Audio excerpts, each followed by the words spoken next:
Another 2021 release from Herpa Wings, and yet another example of Herpa Wings standing in its own way. What that's all about? Find out after the drop.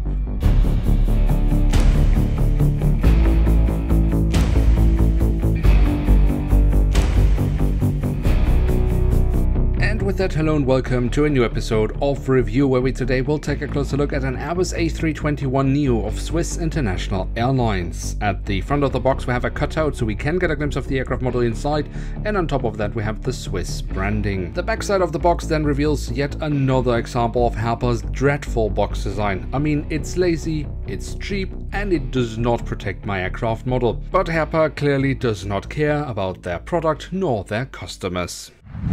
And here she is, the Airbus A321NEO in the current Swiss International Airlines livery from Herpa Wings. And of course, it is a 2021 release, so brand new, coming out of the factory. But as we know, Herpa has in the last few years had quite some trouble in actually creating a nice looking A320 family aircraft model.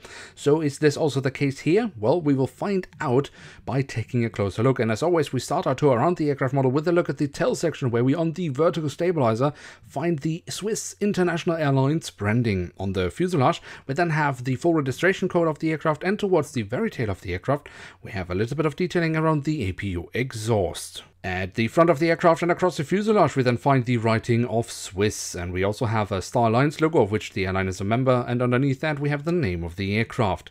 Do also notice the static ports and sensors that Herpa has added, which is rather nice, especially on a livery like this, which is predominantly white.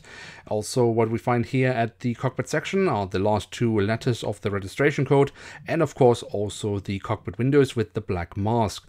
A little bit disappointing here, however, is that Herpa does seem to skip the window wipers on this model. When we then look at the engines, we can see the engine nacelles have been kept in white, just as most of the fuselage, but we do have the silver leading edge printed on, as well as some safety relevant markings. And Herpa is also doing rather well with the physical detailing of the NEO engines, especially here from the front, where we very nicely can see the engine fan blades. Then on the fuselage, just above the wings, we find the emergency exits have been printed on, and that leads us straight to the wings, which we of course should also take a closer look at. Starting off with the top side, where we can see the different flap slats and spoilers have been carved out rather nicely, and we do also have the markings for the emergency exit printed on.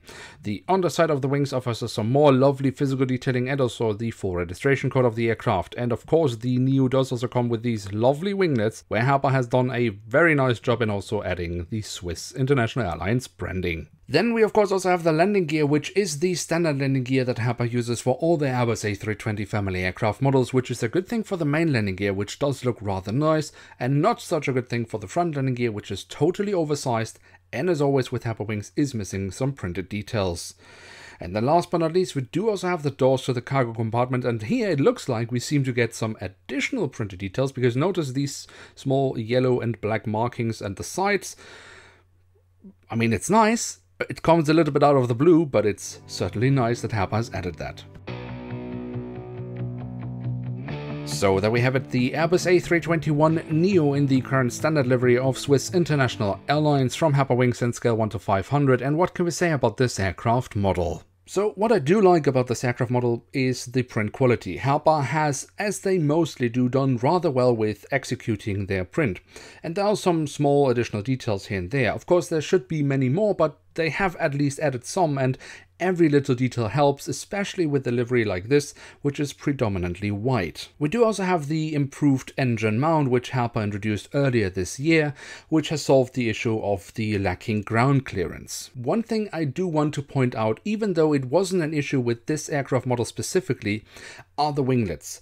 If you're buying Airbus A320NEO family aircraft models from Herpa Wings, do always check out the winglets, because Herpa does seem to have a production issue at the moment where they sometimes over or under bend these winglets. So do always, if you can, take a look at the aircraft model before you buy it and check out that you are happy with the angle of the winglets. Now, in the beginning of the video I said this is an example of Herpa Wings once again standing in its own way, and there are two reasons for that. The first is the mold around the cockpit section, which Herpa has completely messed up. It does not resemble an A320, it looks like a toy.